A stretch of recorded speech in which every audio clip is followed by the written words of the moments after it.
अज़ीज़ान मिल्लत इस्लामिया, मैं सबसे पहले मुबारकबाद पेश करता हूँ तमाम अरकान कमेटी बानियान जलसा और हुजूर के उन तमाम दीवानों को जिन्होंने इस महफिल को सजाकर हमें और आपको अल्लाह और उसके रसूल की बातें करने का मौका फराहम किया। अल्लाह रब्बुल इज़्ज़त सबकी कोशिशें, काविशें, मेहनतें अपनी बारगाह में कबूल फरमाए।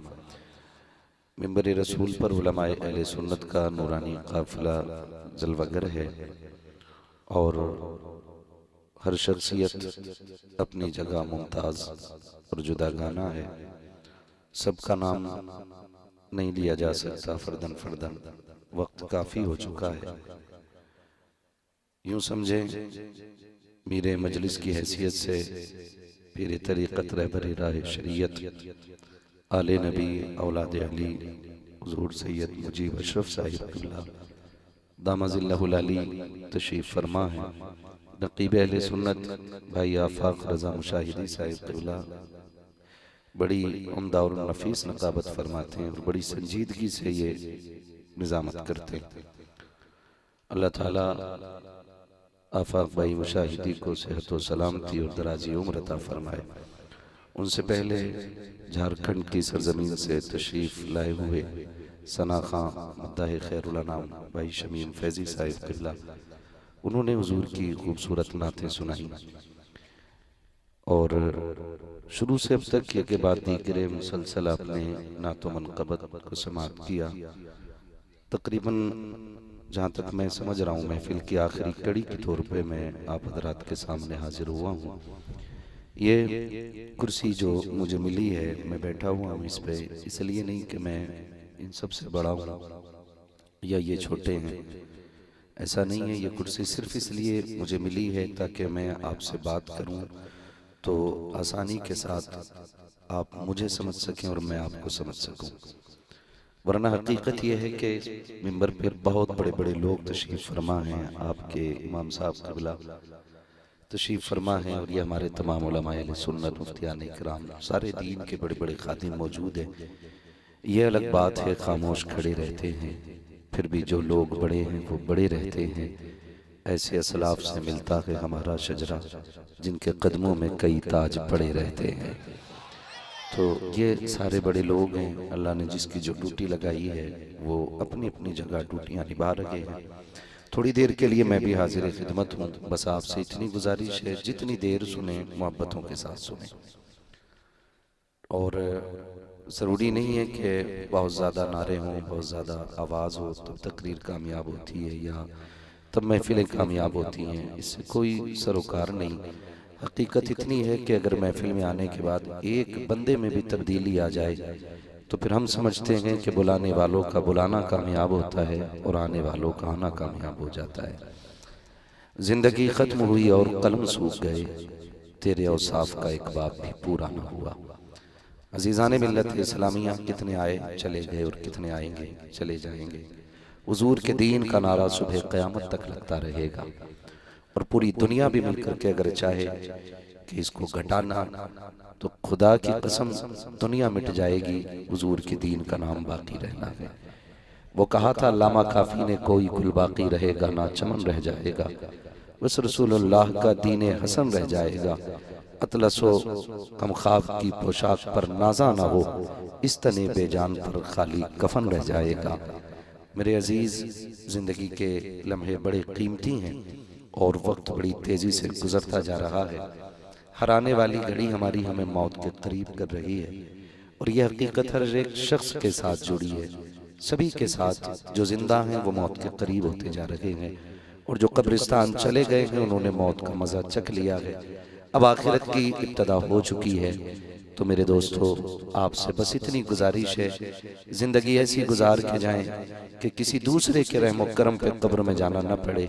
बस ऐसी जिंदगी बना लो कि जब जनाजे उठते हो ना तो कोई पुकारे न पुकारे, हमारे जनाजे ये पुकारते चलें, इन्हें जाना इन्हें माना, न रखा गैर से काम, लिल्लाहिल हम्द में दुनिया से मुसलमान गया।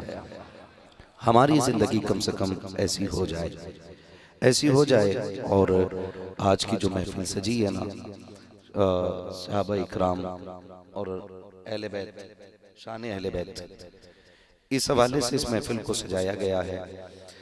मैं बड़े फख्र से एक बात कहता हूँ, जब कभी ख्याल आए ना अल्लाह ने 4 बेटे दिए हैं और दिल कहे कि उसका शुक्र अदा करना चाहिए, कभी ख्याल आए अल्लाह ने इमारतें बनवा दी हैं और दिल कहे कि सजदा शुक्र अदा करना चाहिए, तो फिर एक बात मेरी तरफ से भी नोट कर लो, जब इन सारी चीज़ों पर रब के लिए सजदा शुक्र अदा करो तो एक बात और बता दूं कि जब याद आए तो फिर एक सजदा शुक्र ज़रूर कर लिया करो। और वो बात ये है कि जब याद आए रब ने हमें आला हजरत जैसा इमाम अता किया है तो फिर एक सजदा शुक्र ज़रूर अदा कर लिया करो। इसलिए कि इमाम इश्क व मोहब्बत सैयदी सरकार आला हजरत, मैं अक्सर एक बात कहता हूँ कि लड़ने की ज़रूरत नहीं है, आला हजरत को पढ़ने की ज़रूरत है। पढ़ने की ज़रूरत नहीं है, मैं आपको गाली दो बोलूँ, आप मुझे गाली बोलें, इससे कोई मसला हल नहीं हो सकता है। उस चीज़ को देख लिया जाए जिस पे झगड़ा हो रहा है।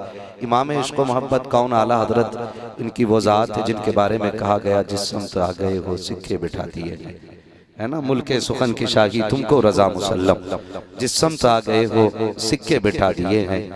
तो शुक्र रब का, उसने हमें इमाम इश्क व मोहब्बत अता फरमाए हैं और उन्हीं ने हमें ये नजरिया पेश किया कि अहले सुन्नत का है बेड़ा पार, असहाबे हुजूर नज्म है और नाव है इतरत रसूलुल्लाह की।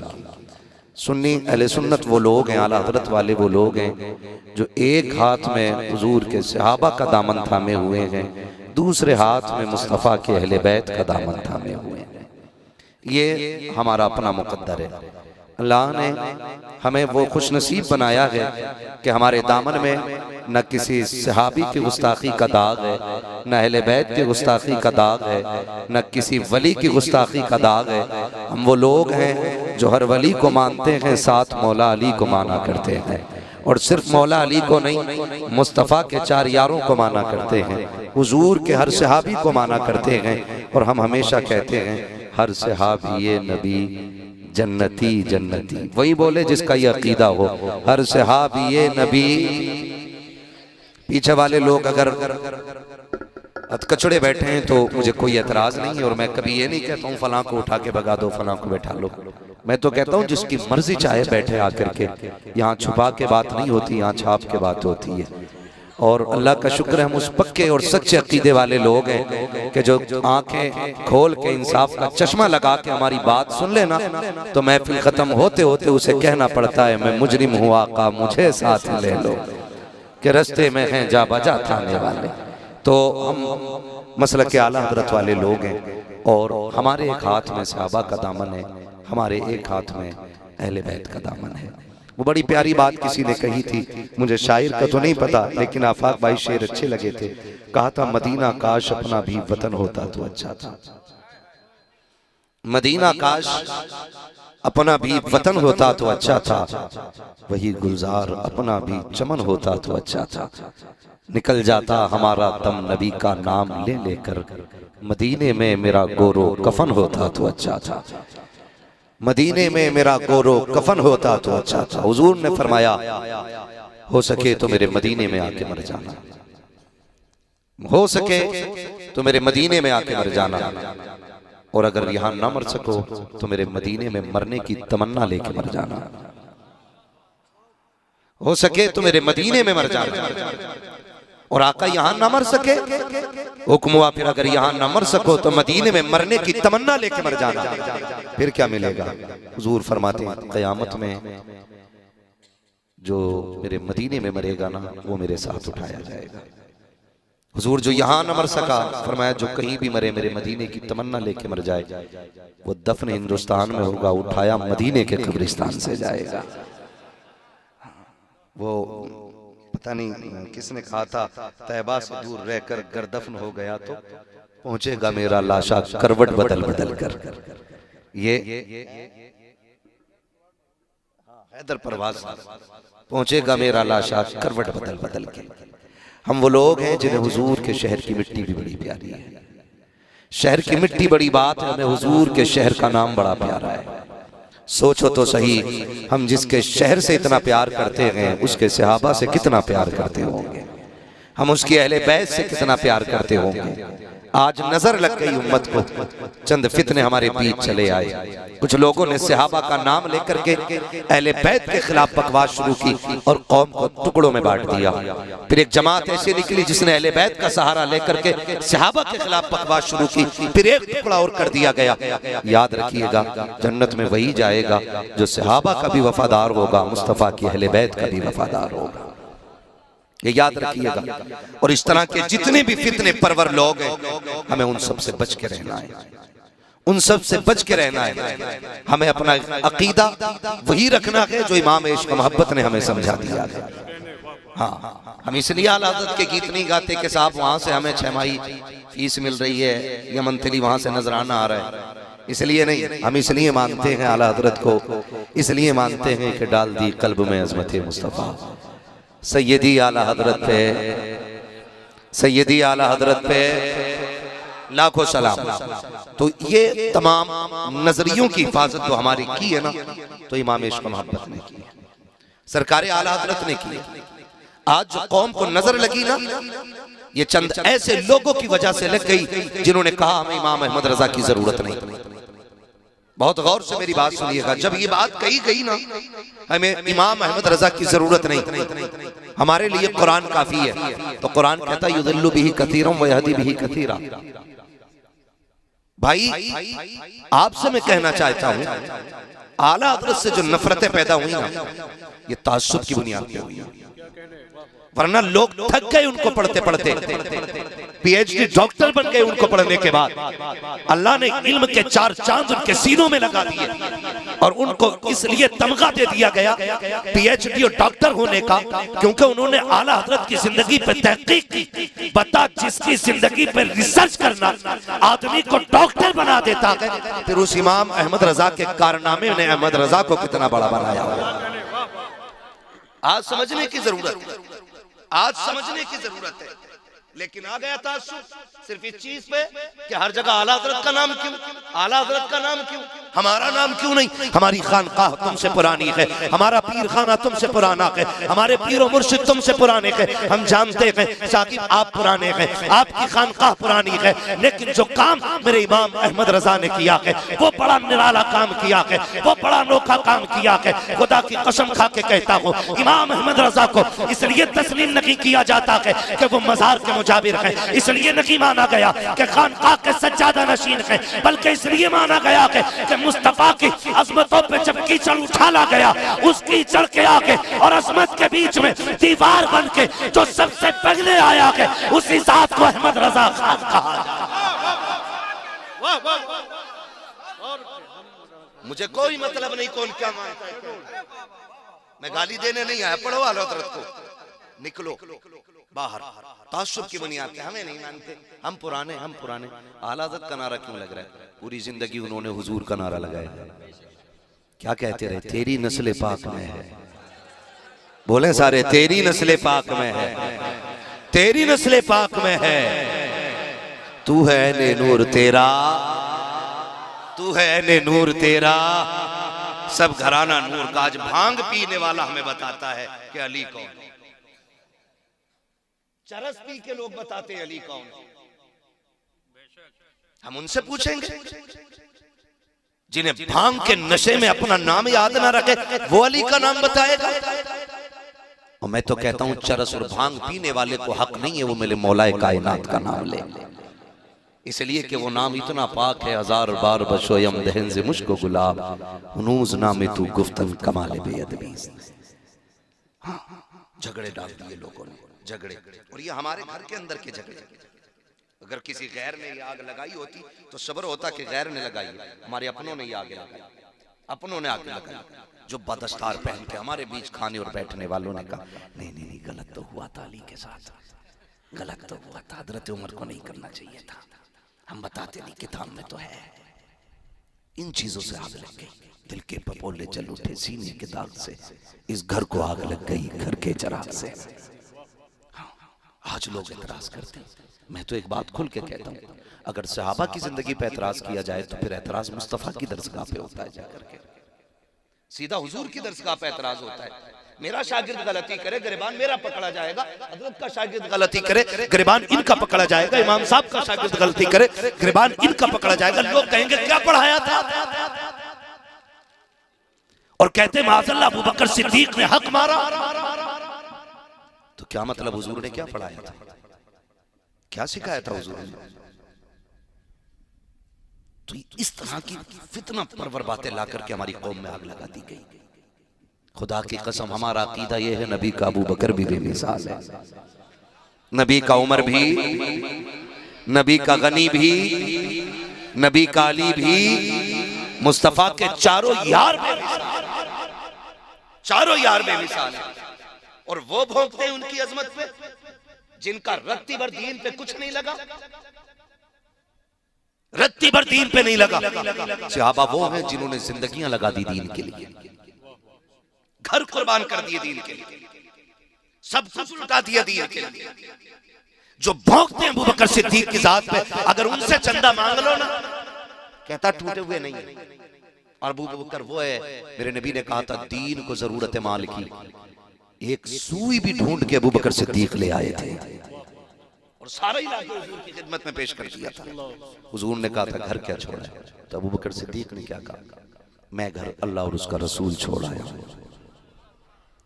ये जुमले थे और ये कुर्बानियां थी। आज हम अपनी कुर्बानियों को देखें और फिर अपनी जबानों का अंदाजा लगाएं, हम बोलते कितना और करते कितना। हजरत उमर आधा लेकर के चले आए, आधा लेकर के चले आए, हुजूर की बारगाह में पेश कर दिया। सोचा ये था आज अबू बकर से जीत जाऊंगा, लेकिन लाके जब देखा ना तो उमर आधा लाए थे, अबू बकर सारा ही लाए थे। हाँ, तो ये सहाबा की जिंदगी रही और ये उनकी कुर्बानियां रही। दीन ऐसे नहीं पहुंचा हम तक, हलवे खा के दीन हम तक नहीं आया, जर्दे खा के नहीं आया। मैं तो पूरी दुनिया को चैलेंज करता हूं, हमारे दीन का आइडियल जो है ना, कोई मुगल शासक नहीं, हमारा इस्लाम बादशाहों से नहीं आया, हमारे मजहब को लाने वाले मुगल नहीं है, हमें दीन देने वाले ये बादशाह नहीं है। हमारा दीन अगर लेकर के आया है कोई, तो उस जात को गरीब नवाज अजमेरी कहा जाता है। हमारे मजहब को समझने के लिए किसी मुगल की जिंदगी, किसी बादशाह की जिंदगी उखाड़ोगे तुम? ये सिखाते हमें दीन, हमने दीन सीखा है नबी के अबू बकर से, इश्क भी उन्हीं से सीखा है, प्यार भी उन्हीं से सीखा है, मोहब्बत भी उन्हीं से सीखी है। कितना प्यार, कितना प्यार, तारीख गवाह है। हुजूर ने हिजरत फरमाई, बिस्तर पे किसको लेटाया, बोले हजरते अली को, साथ किसके चले? ये जितने लोग उमरा करके आए ना, इनसे जाके गारे शोर की ऊंचाई पूछो, कितनी ऊंचाई है। अबू बकर सिद्दीक हुजूर को कंधे पे बैठा के पंजों के बल चले। आज बड़े बड़ों की पिंडलियां दर्द कर जाती है, सिद्दीक पंजों पे लेके चले और जाके दरवाजे के बाहर उतारा। हुजूर अंदर मैं जाता हूं, क्यों? हुजूर मैं देखूं ना अंदर सफाई है कि नहीं। एक बात तो समझ में आ गई, जिस दिल में हुजूर आते हैं उस दिल में पहले अबू बकर आया करते हैं। जब तक अबू बकर मुआयना नहीं कर लेते हुजूर अंदर जवाब नहीं भाई, हुजूर अंदर आते ही नहीं है। अबू बकर सिद्दीक अंदर गए।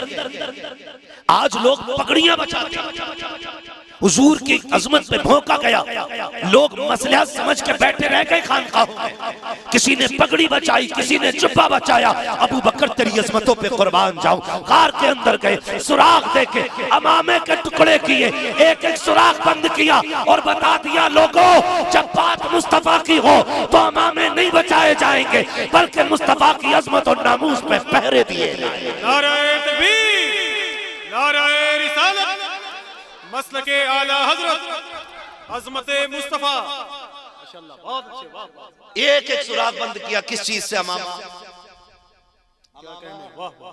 फाड़ के एक एक सुराख। हुजूर आ जाएं, सफाई हो गई है। हजरत अबू बकर सिद्दीक अंदर, हुजूर आ गए। फिर देखो, गोद अबू बकर की, सर मेरे मुस्तफा का था। ऐसा नसीब हो तो ला के दिखा, तेरी 70 पुश्तों में इतनी नेकियां नहीं होंगी जितनी एक गार में नेकी मेरे अबू बकर सिद्दीक ने कर डाली है। एक बंदा लाके 70 पुश्तों की सारी नेकियां उठा, मैं अबू बकर की वो गोद वाली नेकी लेके आता। खुदा की कसम, गोद में अबू बकर के हुजूर का सर है। अजीब मंजर था। हुजूर सो गए, अबू बकर जागते रहे। मुझे तो पहली बार पढ़ा तो हैरत भी हुई। हुजूर इतने हमदर्द थे कि हुजूर के घर में एक खादिमा रहती थी। गर्मी का मौसम था, नींद लग गई।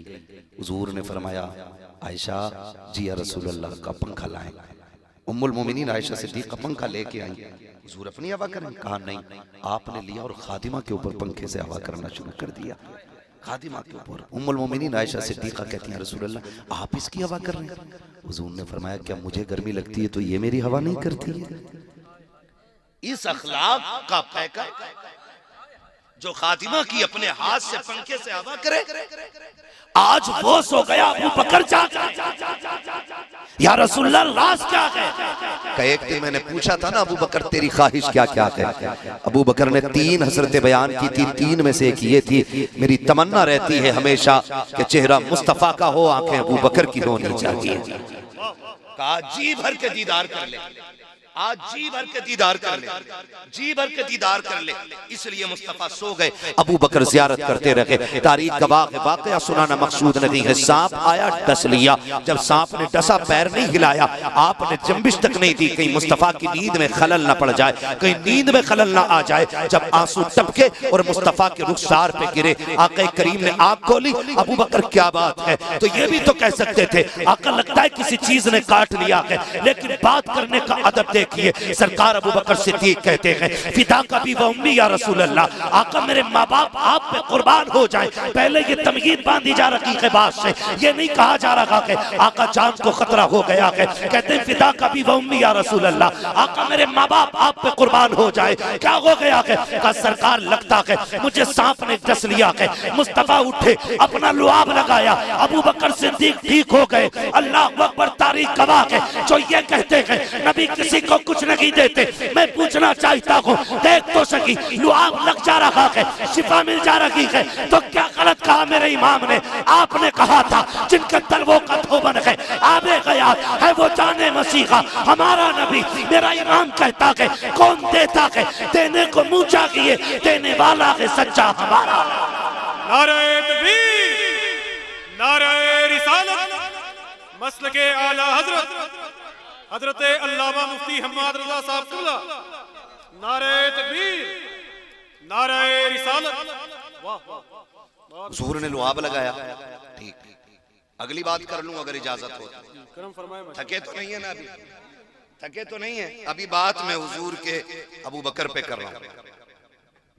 जितना हो पाएगा वक्त के अंदर रह के मैं उतनी बात कर लेता हूँ। सब पे बात तो मुकम्मल मुश्किल हो जाएगी। हजरत अबू बकर सिद्दीक रज़ी अल्लाह ताला गार के अंदर कितने दिन रहे? बोलें बोलें, जोर से बोलो, सही बोलो। सलामत रहे, माशाअल्लाह। ये फायदे रहते हैं जलसों के और तकरीरों के, काफी दिन तो महफिलों से आ जाता है। कितने दिन रहे? जोर से, कितने देर? 3 दिन रहे। एक दिन प्यास लग गई हजरत अबू बकर सिद्दीक को। हुजूर प्यास लगी है, अब मांग किस तरह? बोले हुजूर से। हुजूर अलग से आए थे ना? नहीं ना, साथ ही में थे। आका कहते थे, अबू बकर जहां तू वहां मैं, जो तेरा हाल वो मेरा हाल, मैं पानी की दर से लाऊं। हुजूर ने मुस्कुरा के देखा, फरमाया जाओ गार के बीच में चले जाओ, वहां पानी अपनी प्यास बुझा लो। गार साफ की थी हजरत अबू बकर सिद्दीक ने, और पानी पूछ रहे हुजूर से, और आका बता भी दे। तो अबू बकर सिद्दीक ये भी तो कह सकते थे, हुजूर मैं और आप ही हैं, मैंने सफाई की पूरी गार की और पानी किधर? लेकिन सहाबी थे, उन्हें पता था तुम्हारे मुंह से जो निकली वो बात होके रही। उठे और गए, बीच गार में पहुंचे, पानी का प्याला रखा हुआ था, पिया, आ गए, पानी पी लिया था, बात खत्म हो जाती।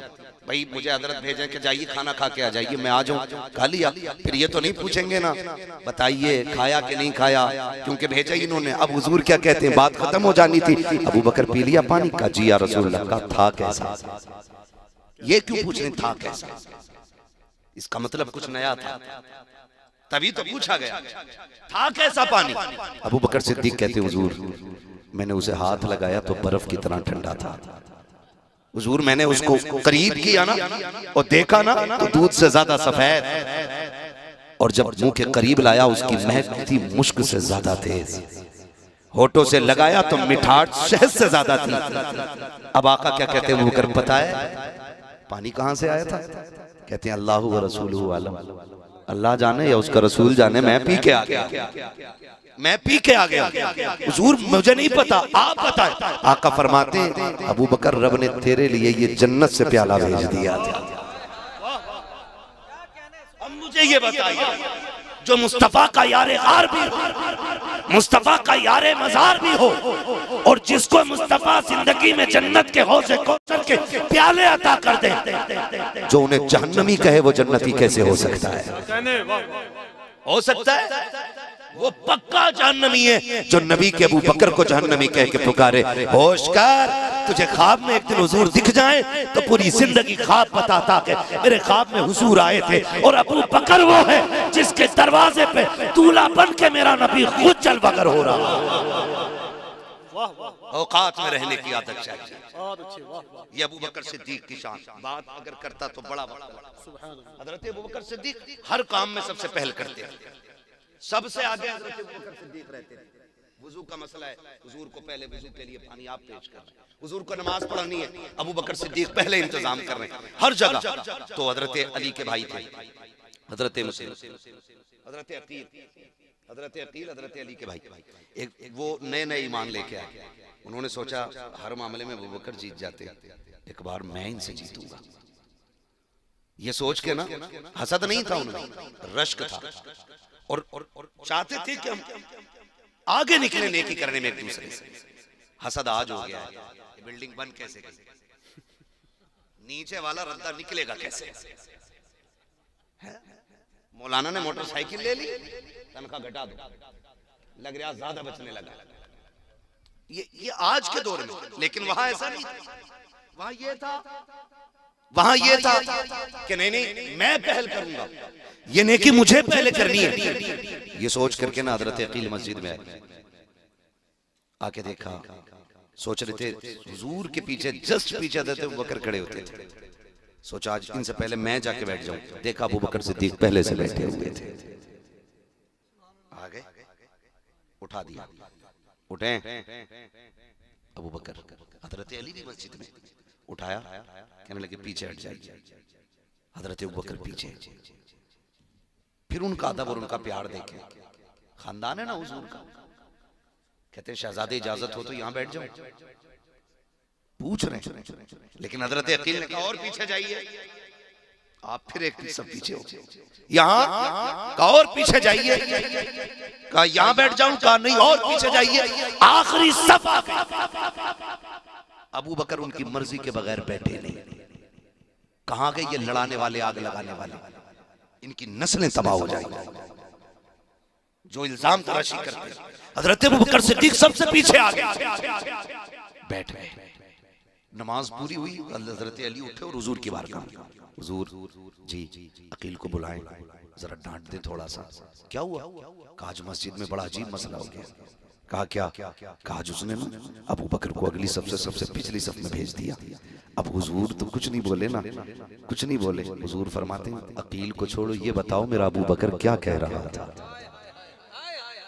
ये रिश्ते कहते ये बताओ मेरे अबू बकर ने क्या कहा। हजरत अली कहते या रसूल अल्लाह, अकील ने कहा पिछली सब कहा, फिर पीछे पहुंचे, कहा और पीछे, कहा और पीछे हो गए, आखिरी सफा गई। सरकार अबू बकर ने कुछ नहीं कहा था, लफ्ज शहजादे कह करके उनकी अपनी जबान में कहा, इजाजत लेते रहे, जहां मिली वहां बैठ गए। सरकार फरमाते कोई मेरे अबू बकर को बुला लाए। हजरत अबू बकर सिद्दीक आए हैं। हजरत अबू बकर सिद्दीक के आते ही मुस्तफा अबू बकर सिद्दीक का चेहरा देख रहे हैं। हजरत अकील बगल में बैठे हुए हैं और बगल में बैठे हुए हजरत अकील, सरकार दो आलम सल्लल्लाहु तआला अलैहि वसल्लम ने हजरत अकील के कंधे पे हाथ रखा हुआ है और बात अबू बकर सिद्दीक से कर रहे हैं और कहते अबू बकर यार बताना क्या हो गया था मस्जिद में, क्या हो गया था मस्जिद में। मुस्कुरा के कहते आका कुछ भी तो नहीं, एक शहजादे की जिद पूरी कर रहा था जिसमें शहजादे की रजा थी, अबू बकर भी उसमें राजी हो गया था। आका बात कुछ भी तो नहीं थी। हजरत अली कह रहे हैं आका पूछो ना अकील से ये बताएगा इसने क्या किया।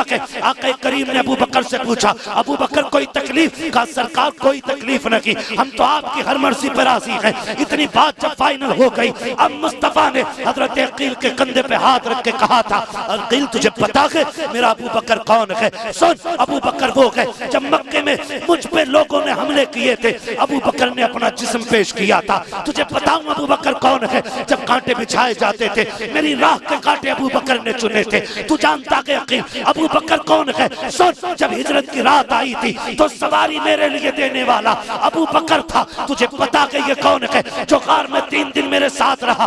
अबू बकर वो है जिसे सांप ने काटा। अबू बकर वो है जिसका सफर मेरे साथ रहा। तुम्हें पता है यकीन अबू बकर कौन है जिस मस्जिद में बैठा है तू बैठा इसमें है, लेकिन इस मस्जिद की कीमत मेरे अबू बकर सिद्दीक ने अदा की।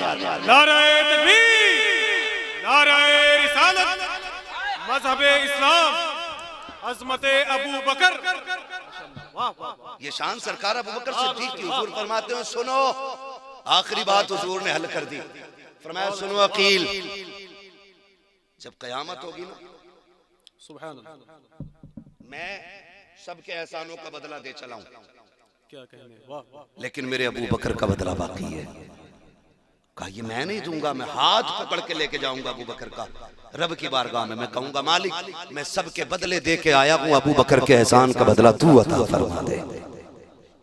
तो शुक्र है हम उमर वाले भी हैं, हम अबू बकर वाले भी हैं, हम मौला अली वाले भी हैं, हम उस्मान गनी वाले भी हैं, हम मुस्तफ़ा के सारे यारों को मानते हैं, हुजूर के सारे वफादारों को मानते हैं।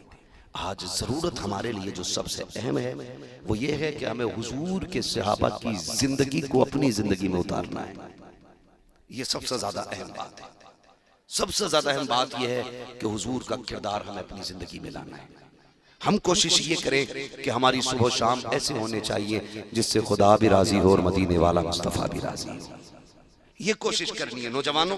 कोई मसला नहीं है, 4 दिन जी लोगे, 5 दिन नारे लग जाएंगे, 6 दिन लोग बातें कर लेंगे, लेकिन जब मौत आएगी ना तो वहां यहाँ वाले इश्तिहार और कैलेंडर काम नहीं आने, यहाँ के नारे वहां काम नहीं आने। वहां सिर्फ एक सिक्का चलता है और वो सिक्का मेरे नबी की गुलामी का सिक्का है, वो हुजूर की गुलामी का सिक्का है। कामयाब वो नहीं है जिसने 4 बीघे जमीन छोड़ी, आगे पीछे अपनी बिल्डिंग और इमारतें छोड़ गया। कामयाब वो है जो अपने पीछे छोड़ी जाने वाली औलाद को मुस्तफा का वफादार बना के छोड़ गया है। वो सबसे ज्यादा कामयाब, सबसे ज्यादा कामयाब जिसकी जिंदगी ऐसी। आज ना हमें तो मालूम ही नहीं, दीन हमने जो है ना अपनी मर्जी के मुताबिक बना रखा है, मर्जी के मुताबिक। कुरान कहता या अय्युहल्लज़ीना आमनू उदखुलू फिस्सिल्मी काफ़ा, ए ईमान वालों पूरी तरह से इस्लाम में दाखिल हो जाओ।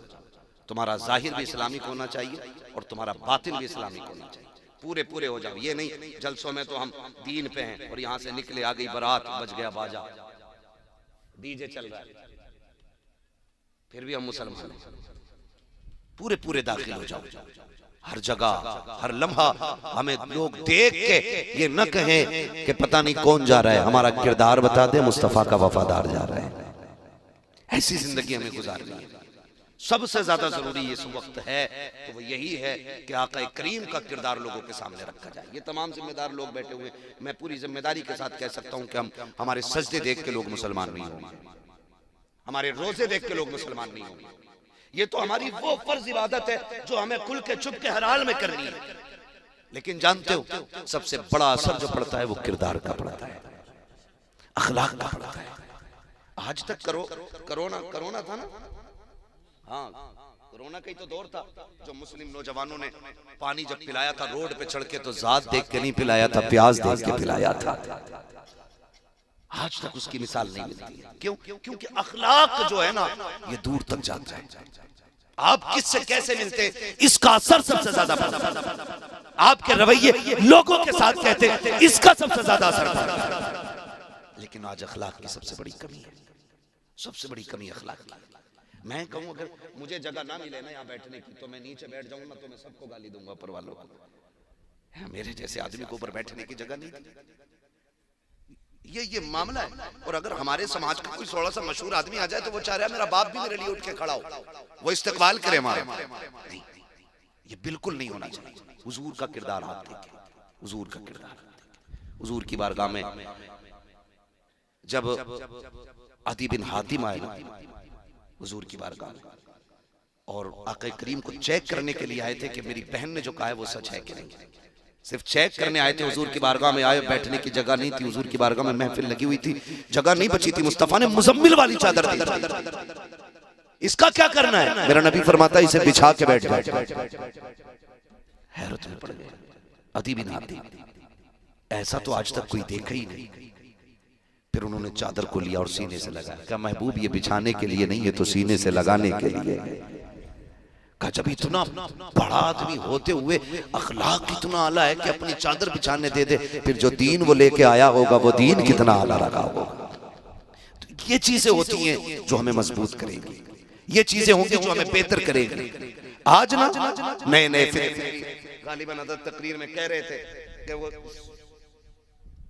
क्या है, सास के साथ शादी कर ली किसी ने, दामाद लेके निकल लिया भाई। ये बात चल रही थी। मैं आपसे एक बात कहूं, मैं एक बात जानता हूं, जो भी शरीयत की हदें तोड़ेगा वो रुसवा और जलील जरूर होगा। ये क्लियर। जो भी शरीयत की हदें तोड़ेगा उसे रुसवा होना है। अगर आप एहतियात नहीं रखेंगे तो फिर ये जिल्लत हमारा मुकद्दर बनेगी, फिर ये जिल्लत हमारा मुकद्दर बनेगी और कोई बचा नहीं सकता। बड़ी अच्छी बात कही थी हमने, करोड़ों रुपए मजारों में तो लगा लिए, गुंबद भी हमने बना लिया, संगे मरमर भी हमने बना लगाए, लेकिन अपनी कौम को एक ऐसा इदारा नहीं दे पाए जिसमें बेटियों की भी इज्जतें महफूज रह सके और बेटों की जिंदगियां महफूज रह सके। ये सबसे बड़ा फुकदान हमारी कौम का, ये सबसे बड़ा नुकसान हमारी कौम को पहुंचा है। खुदारा थोड़ा सा होश के नाखून ले और इदारे मजबूत करें, इदारे मजबूत करें। और अब तो मजबूत क्या जो हैं उन पे आ बनी, अब तो वो खतरे में आ गए जो हैं, नए बननी तो बड़ी बात। जबकि हमारे इदारे लोगों में शराफत तकसीम करते हैं, प्यार बांटते हैं, मोहब्बत बांटते हैं, हुजूर का किरदार लोगों तक पहुंचाते हैं। मैं आपसे कहना चाहता हूं अपने बच्चों को दीन दीजिए, हुजूर का किरदार इनके सामने रखिए और इन्हें पढ़ाइए और ये भी बताइए कि एक सबक याद रखना कि मोहम्मद से वफा तूने तो हम तेरे हैं, ये जहां चीज है क्या लोहो कलम तेरे हैं। हमें अपनी नस्लों को महफूज करना पड़ेगा, अपनी नस्लों को। आज नस्लें महफूज नहीं है, नस्लें महफूज नहीं है। शादी का सालक चल रहा, एक तो फोन करके कह रहा तारीख दे दो वरना देवबंदी हो जाऊंगा। सारे जोर हम पे ही है, कह रहा तारीख दे दो वरना डांस कराऊंगा। ऐसा लगता है कि उम्मत हम ही है, ये नहीं। अजीब मसला लोगों, हमें वक्त नहीं है तो तू डीजे बजाएगा, हम नहीं आएंगे तो तू नाच कराएगा। ये क्या है? ये दीन की कमजोरी है। वरना जितनी दीन की जिम्मेदारी मेरे ऊपर है उतनी जिम्मेदारी हर नौजवान के ऊपर। ये नहीं कि मेरी बेटी कनीज़े फातिमा ज़हरा बने और आपकी बेटी बार डांसर बने, ये मतलब बिल्कुल नहीं है। मतलब ये है कि जितनी जिम्मेदारी मेरी बेटी के सर पे है उतनी की जिम्मेदारी आपकी बेटी के सर पे है। लेकिन किधर जा रहे हैं? तारीख दो वरना डीजे बजवाऊंगा। बजवा ले, हमारे बाप का क्या है?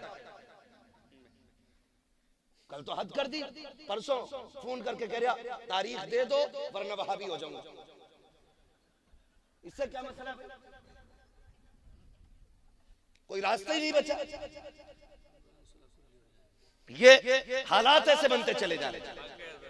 दीन को पहचानिए, दीन की जिम्मेदारी हर बंदे के सर के ऊपर है। हर किसी को जवाब देना दीन का काम कितना करके आए, काम कितना करके आओ। शान मोहम्मद साहब आपने जलसा किया है ना, महराज साहब आपने महफिल सजाई थी, इतने मेहमानों का इंतजाम एहतमाम किया था, सारे काम सिर्फ यही करेंगे तो फिर सुभान अल्लाह कहने का हक कम से कम आने वालों का तो बनता है कि नहीं बनता है? वो भी यही कहेंगे, लोग कहेंगे नहीं नहीं ये तो सबका बनता है, ठीक है ना।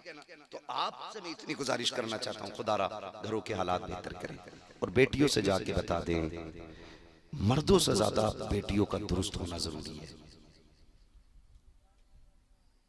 समझ रहे हैं? मर्द 98% नेक हो तो बीवी का 99 नहीं बल्कि 100% नेक होना जरूरी है। इसलिए कि बच्चों के साथ बाप कम रहता है, मां ज्यादा रहती है।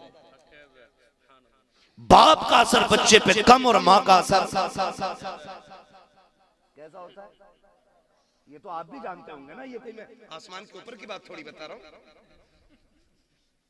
और बच्चों की तबीयत जो माइल होती है वो मां की तरफ ज्यादा होती है। आप देखो तलाक बीवी लेती है ना तो बच्चे मां की तरफ भागते कि रहना मां के साथ। क्यों? क्योंकि उनकी तबीयत का मैलान होता कि मां की तरफ ज्यादा है। तो बाप से ज्यादा मां का नेक होना जरूरी है। और जबकि अब्बा का 12 घंटे कमाने में गुजरता है, अम्मा के 6 घंटे मोबाइल पे गुजर रहे हैं। हाँ, सीरियल कज़ा नहीं हो सकता इसका।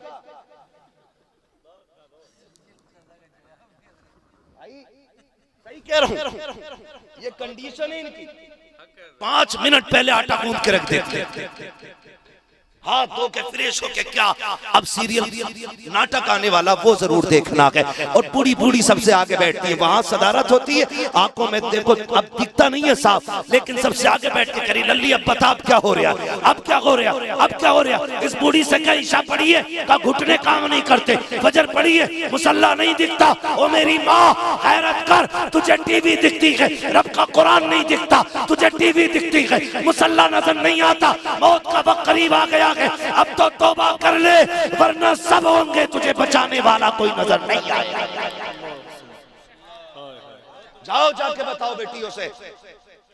और जितनी बेटियां अगर मौलवी कोई तकरीर कर देना कि बेटियों को क्या जरूरत है, कहा मौलवियों के तो पेट में आग लगे। ये बात की जाती है। और कुछ कहते ना इनकी सोच गंदी है मौलवियों की, इनका दिमाग वहां चला गया जो हम सोचते नहीं। ये बातें लोग करते हैं। हाथ जोड़ के कहता हूं, अगर इस्लाम ने पर्दे का हुक्म दिया है तो शक नहीं किया आप पे, शक नहीं किया कि अगर शक की बुनियाद पे पर्दे का हुक्म होता ना तो मेरा नबी अपनी फातिमा से ज्यादा किस पे यकीन करता था? बताओ कोई। मेरे नबी को अपनी आयशा से ज्यादा किस पे भरोसा? जिसकी तारत में, जिसकी पाकीज़गी में रब ने कुरान में आयतें नाज़िल की, उससे ज्यादा पारसा को। लेकिन जानते हो आज कह दो ना कि भाई बेटियों को पर्दे में रखना, मौलवी की सोच ही गलत, ये तो सोचते ही गलत नहीं सोचते। मेरे लाल मेरे साथ रह के देख 8 दिन कितने आके 3 बजे कहते हैं रात से बेटी 2:30 बजे से गायब है, तावीज दे दो लौट के आ जाए। कोई कहता फजर में चली गई है, कोई कहता 3 बजे चली गई है। हाथ जोड़ के कहता हूँ ये जो भाग रही है ना 3 बजे 2 बजे 8 बजे रात में उठ के कहता किसी को पता न चल जाए, ये वो जूता तेरे मुंह पे लग गया है कि इसे छुपाए नहीं छुपाया जा सकता है। और तुम क्या समझते हो एक रात का तावीज भागी हुई बेटी को ले आएगा? जिसकी जिंदगी में आग लगाई तुमने 18 साल तक हो, उसे 3 मिनट का तावीज सवार नहीं सकता है। जिसको 25 साल तुमने ढंग से बिगाड़ा हो, उसे मौलवी की 2 मिनट की दुआ नहीं सवार सकती है। जिसकी जिंदगी को तुमने 25 साल तक तहस-नहस करके रखा हो, उसे मौलवी का तावीज नहीं बचाएगा। अगर बेटियां बचानी है तो बेटियों को किरदारे फातिमा पढ़ा लो। खुदा की कसम तावीज हो न हो, खातून जन्नत का किरदार तेरी भी इज्जत बचा लेगा, तेरी बेटी की भी इज्जत बचा लेगा। नारे तकबीर, नारे रिसालत। कह रहे बड़ा भरोसा बेटी पे, वह भरोसा हमें भी है, अपनी बेटी पे भरोसा हमें भी है बीवी पे। लेकिन शरीयत हमें हुक्म देती है ना पर्दा पर्दा पर्दा, तो हमने अगर कलमा पढ़ा है तो इतने आजाद नहीं कि अपनी मर्जी से जिए। फिर पर्दे को अहमियत दो, पर्दे को अहमियत दो। जरा खुद बताओ, दिल पे हाथ रख के जो सवाल करने लगा हूं, बताओ जो बच्ची तुम्हें नकाब में दिखती है, दिल से उसकी इज्जत करने को जी चाहता है क्या नहीं? हाथ उठा के बताएं कितने लोगों का जी चाहता है कि इसकी इज्जत की जाए। ये तो हर शख्स की कहानी, मिंबर वाले नहीं, स्कूल वाले भी, खेत वाले भी, सब ये समझते हैं कि पर्दे वाली बेटियां इज्जत वाली बेटियां होती हैं। फिर जरा ये बताओ, जब तुम्हें नकाब वाली कोई भी बच्ची का जी चाहता है ये इज्जतदार है, तो फिर हमारी अपनी बच्चियां पर्दे में क्यों नहीं है? क्या जरूरत पड़ी है उन्हें मोबाइल देने की? क्या जरूरत पड़ गई थी? उनका बिजनेस है क्या है? आग जो लगाई है ना हजरत, ये ऑनलाइन तालीम जब से आई है इसने हमारी बेटियों का बेड़ा गर्क करके रख दिया। मैं अगर कहूँ आपसे मसला कि आला हज़रत का नारा लगाओ, कसम से कलेजे फाड़ के हम लोग नारा लगाते हैं। अजमेर वाले का नाम का नारा कलेजे फाड़ के लगाते हैं। हुजूर क़यामत में अगर पूछेंगे, सुन बिल्डिंग तूने बनाई थी बच्ची की तालीम के लिए, कोई इदारे बनाए थे क्या? कोई जवाब होगा इसका? आज बेपर्दगी आम हो गई है। शादी में चले जाओ तो गैरतमंद आदमी किसी शादी में 5 मिनट खड़ा नहीं हो सकता है। ये हया वालों की बात कर रहा हूँ, बेगैरतों की तो कोई बात ही नहीं है। ये तो जहां चाहो वहां खड़े हो जाए बेगैरत को, लेकिन गैरत वालों की बात कर रहा हूँ। एक गैरतदार बंदा ना शादी में 10 मिनट नहीं रुक सकता, क्योंकि वहां हया शर्म सबका जनाजा निकल गया, कुछ नहीं बचा। ये कंडीशन हमारी।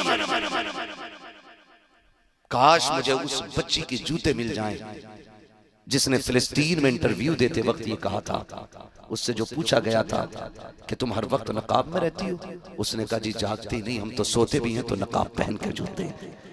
अल्लाह करे काश उस बच्ची के अगर जूते मिल जाए ना। बड़ी प्यारी बात उसने कही थी, हम नकाब पहन के इसलिए सोते हैं कि पता नहीं दुश्मन का कब बम और गोली आए और हमें जिंदगी से आजाद कर जाए। कहीं ऐसा ना हो कि जब मलबे से लोग हमें तलाश कर रहे हों तो हमारा जिस्म बेपर्दा पड़ा हो। का इसलिए नकाब पहन के सोते हैं, अगर मर भी जाएं हमारी लाशें भी निकाली जाएं तो पर्दे के साथ लाशें निकल के आए।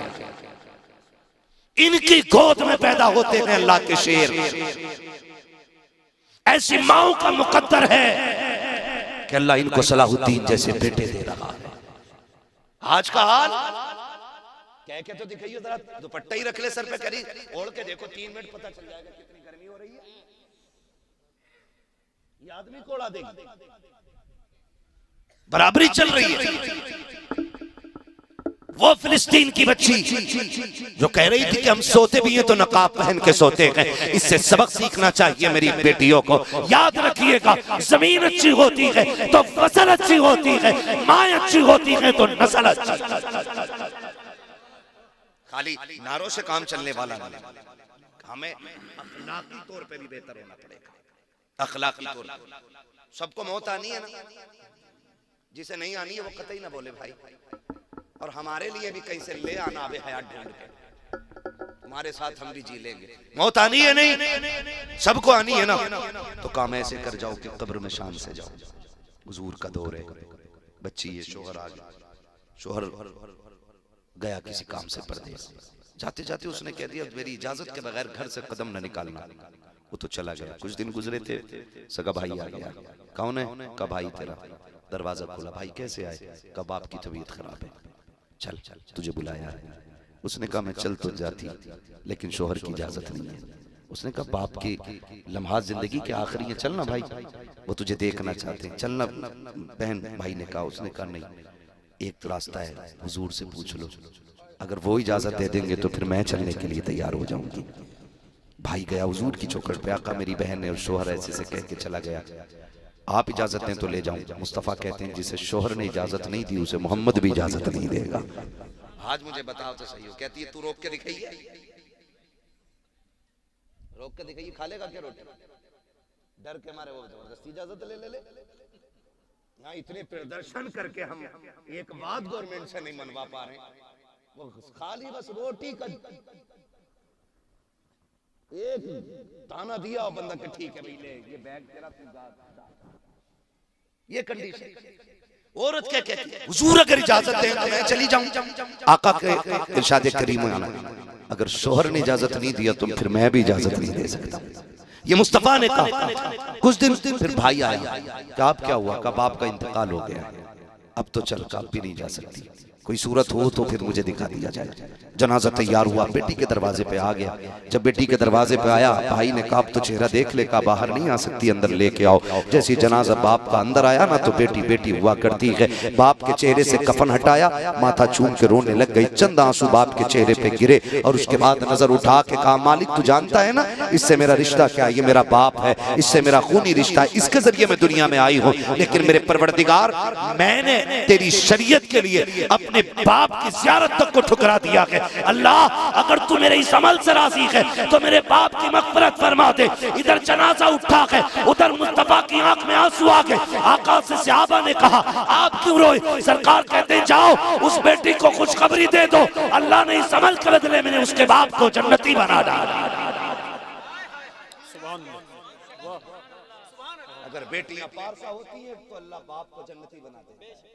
क्या बनेगा उन अब्बा का जिन्होंने मार्केट से वो सूट ला के दिया कि जिसको पहने और बेपहने में कोई फर्क नहीं होता है।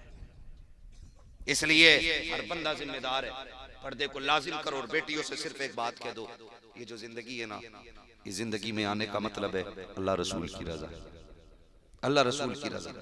और जो बेटियां मुर्तद हो रही हैं ना गाड़ियों के चक्कर में और सोने के चक्कर में और होटलों के चक्कर में, खाने पीने के चक्कर में, सिर्फ एक बात जान लीजिएगा, ये चंद दिन के मेहमान हैं, हम फिर आखिरत का सामना करना है। इसलिए जाओ बेटियों को पर्दे की तलकीन करो।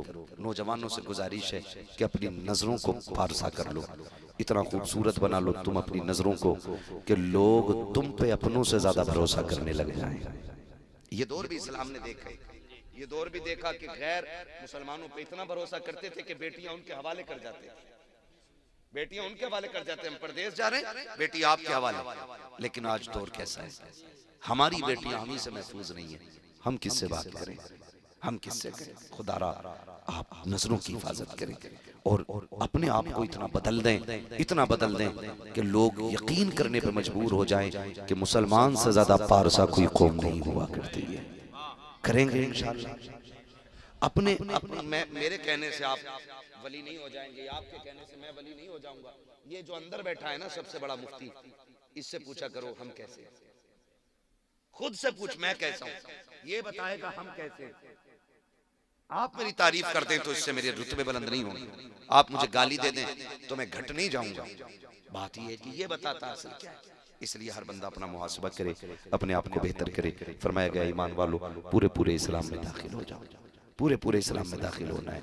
हमें अपना जाहिर भी हुजूर की पसंद के मुताबिक करना है और अपने बातिन को भी हुजूर की पसंद के मुताबिक करना है। ये कोशिश कीजिएगा। शादी ब्याह होंगे तो अब डीजे वीजे बजता तो नहीं है, नहीं बचता है ना, खुदा सलामत रखे।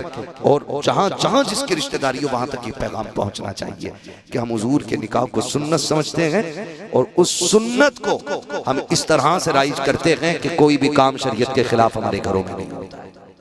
ये पैगाम वहां तक पहुंचना चाहिए।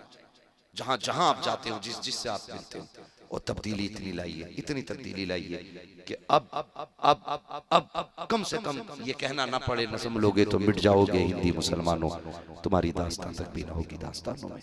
कितनी बातें हम आपसे बहुत ज्यादा नहीं कह पा रहे हैं, बस आपसे इतनी गुजारिश है, हम जो बैत अक़दस का मसला है उस मसले में जो हाल इस वक्त गजा का है, वहाँ के बच्चे और बच्चियों का है, हम उनके लिए कुछ भी नहीं कर सकते तो दुआ जरूर कर सकते हैं।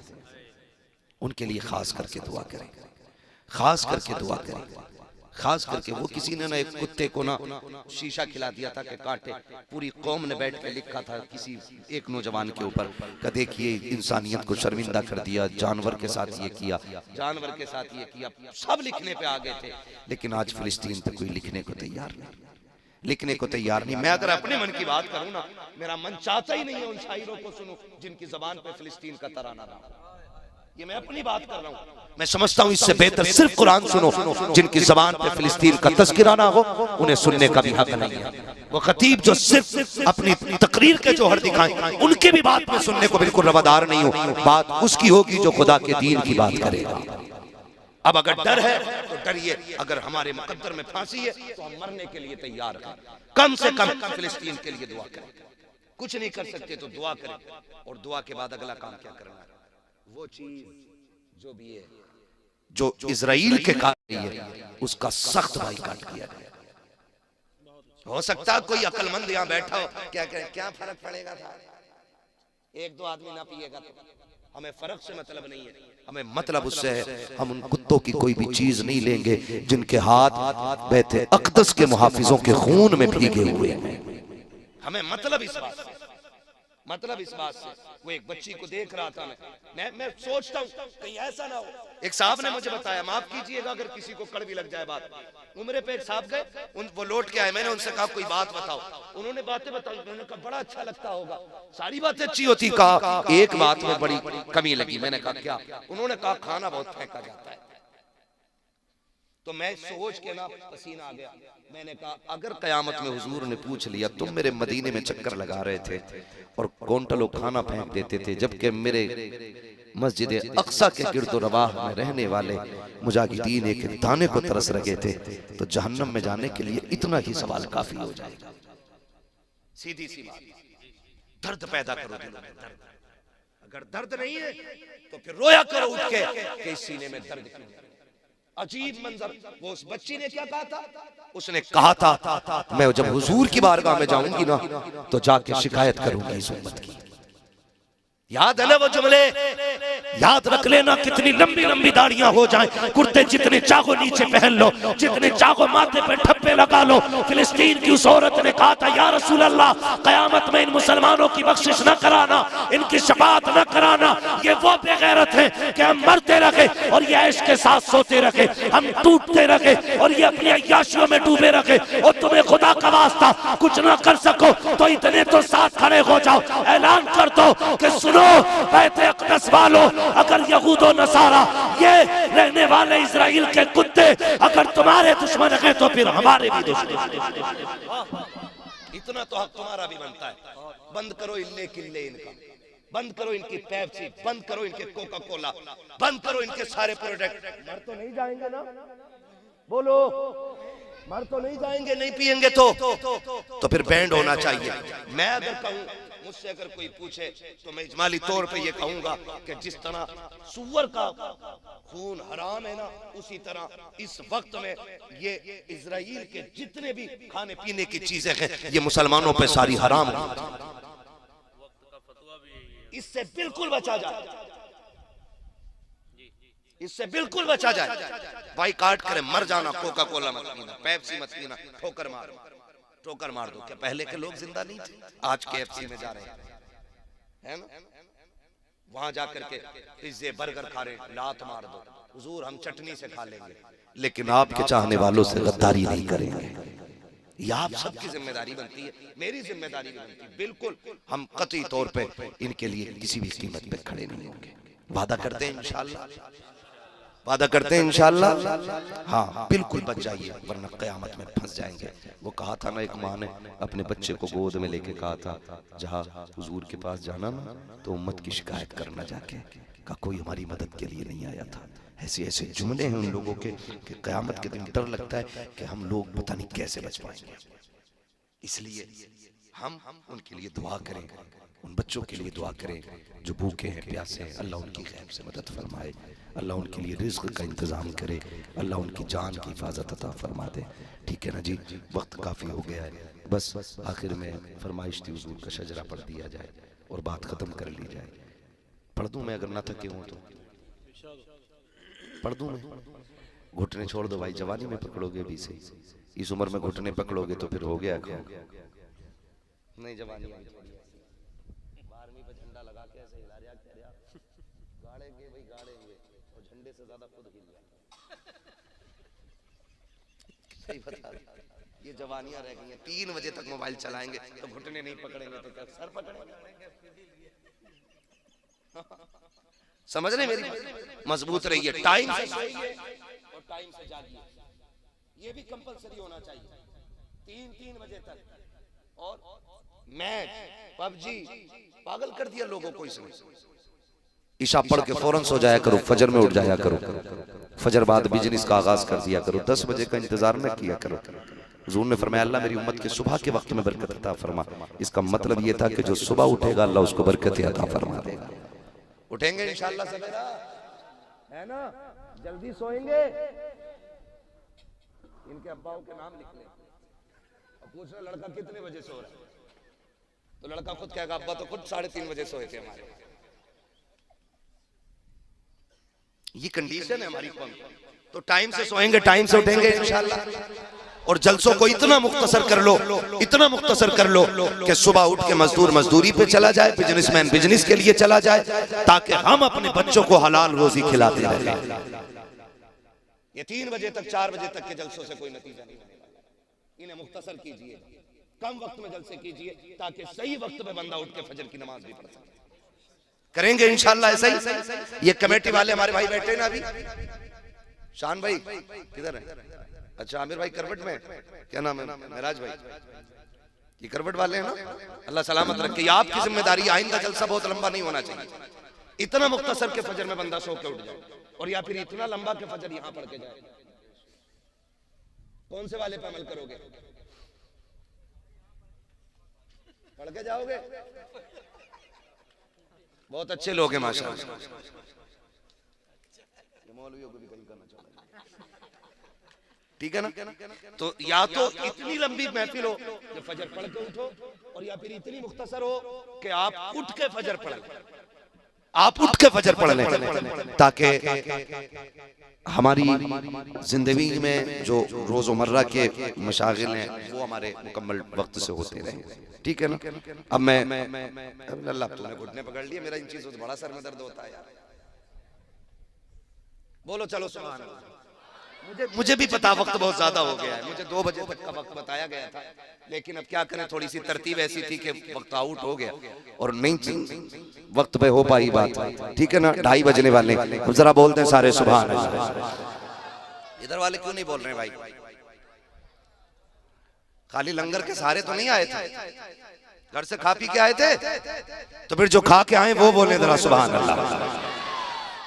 हम लोगों की थकन मुर्ग मुसल्लम और बकरों से नहीं उतरती है, हम लोगों की थकन सुभान अल्लाह से उतरा करती है ना? इतनी जोर से सुभान अल्लाह कह दो कि बनारस सॉरी इलाहाबाद तक थकन नहीं लगनी चाहिए,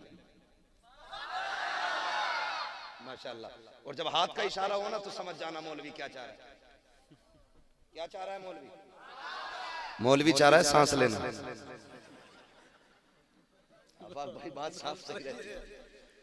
मैं सांस लेना चाह रहा हूं और आप सुभान अल्लाह कहेंगे, ठीक है? आप सुभान अल्लाह कहें, उसी बीच में मैं सांस ले लूं, आपको नेकियां मिल जाए, मेरा काम हो जाए। बात साफ सच्ची अच्छी रहती है भाई। खाली सुभान अल्लाह का झांसा देख के अपना काम नहीं निकालना। बता दो भाई मैं सांस लूंगा उस वक्त में, इसलिए आपको सुभान अल्लाह कहनी है, ठीक है ना? कहीं ऐसा ना हो तुम सुभान अल्लाह कहना भूल जाओ, मौलवी सांस लेने के चक्कर में पड़ जाए, ठीक है ना? बोलेंगे ना सुभान अल्लाह। और तीसरी बात भी कह दूं, मैं ये कह रहा हूं भाई बीच में साथ मत छोड़ देना। अगर छोड़ दिया तो नमाज जनाजा नहीं पढ़ा रहा हूं हजरत में, जो तकबीर पूरी कर काटूंगा। जहां साथ छोड़ दोगे वहीं मैं भी साथ छोड़ दूंगा। आप साथ देते रहोगे, शजरा पूरा हो जाएगा।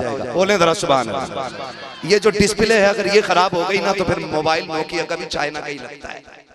ये डिस्प्ले अच्छी करो भाई, सामने वाले लोग, आपकी जिम्मेदारी ज्यादा बनती है। बोले जरा सुभान अल्लाह। बच्चा पार्टी बोलो सुभान अल्लाह। तुमने उन लोगों को हरा दिया कसम से जो बिस्तर पे सो रहे हो। अल्लाह तुम्हारे माँ बाप को सलामत रखे, और ऐसी नस्लें जो आज जलसे में बच्चे बन के आए ना, कल इंशाअल्लाह ये जलसों के सदर बन के उभरेंगे, है ना? तो इनको रखा करो जलसे में, ताकि ये सीख लें हमसे कि महफिलें कैसी होनी चाहिए, ठीक है ना? फिर बोले जरा सुभान अल्लाह। इधर को मुंह कर लूं, आप कतई बोलने को तैयार नहीं है, ठीक है ना? सामने वाले बोले जरा सुभान अल्लाह।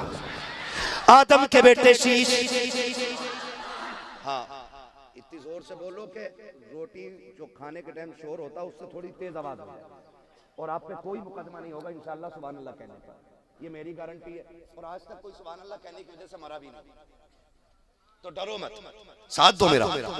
वरना जितनी जोर से तुम्हारी सुभान अल्लाह हमको कहते हैं ना, जैसे तेरे परमल वैसे मेरे गीत, जैसे तुम कहोगे सुभान अल्लाह वैसी मैं शजरा सुना दूंगा। अब खुद फैसला करना कैसे सुनना शजरा। जोर से बोल दो यार। आदम के बेटे शीश, शीश के बेटे अनस, अनस के बेटे कैनान, कैनान के बेटे मेलाइल, मेलाइल के बेटे ब्यारत, ब्यारत के बेटे इदरीस, इदरीस के बेटे मुतवशिक, मुतवशिक के बेटे लमक नेक नाम, लमक नेक नाम के बेटे नूह, नूह के बेटे साम, साम के बेटे जुल्हाद, जुल्हाद के बेटे शालिद, शालिद के बेटे आबिर, आबिर के बेटे दाता, दाता के बेटे रावा, रावा के बेटे सारू, सारू के बेटे नाखुन, नाखुन के बेटे तारिक, तारिक के बेटे इब्राहिम खलीलुल्लाह, इब्राहिम खलीलुल्लाह के बेटे इस्माइल ज़बीहुल्लाह, इस्माइल ज़बीहुल्लाह के बेटे केदार, केदार के बेटे अवाम, अवाम के बेटे अमल, अमल के बेटे साबित, साबित के बेटे सलमान, सलमान के बेटे रईसा, रईसा के बेटे इलियासा, इलियासा के बेटे औद, औद के बेटे हव्वा, हव्वा के बेटे अदनान, अदनान के बेटे मोहित, मोहित के बेटे नदार, नदार के बेटे मुदिर, मुदिर के बेटे इलियास, इलियास के बेटे मुदरिका, मुदरिका के बेटे खदीमा, खदीमा के बेटे किनाना, किनाना के बेटे नदर, नदर के बेटे मालिक, मालिक के बेटे फार, फार के बेटे गालिब, गालिब के बेटे लुई, लुई के बेटे काब, काब के बेटे मुर्रा, मुर्रा के बेटे किलाब, किलाब के बेटे कुसई, कुसई के बेटे अब्द मनाफ, अब्द मनाफ के बेटे हाशिम है, हाशिम के बेटे अब्दुल मुत्तलिब है, अब्दुल मुत्तलिब के बेटे अब्दुल्लाह है, अब्दुल्लाह के बेटे मोहम्मद रसूलुल्लाह।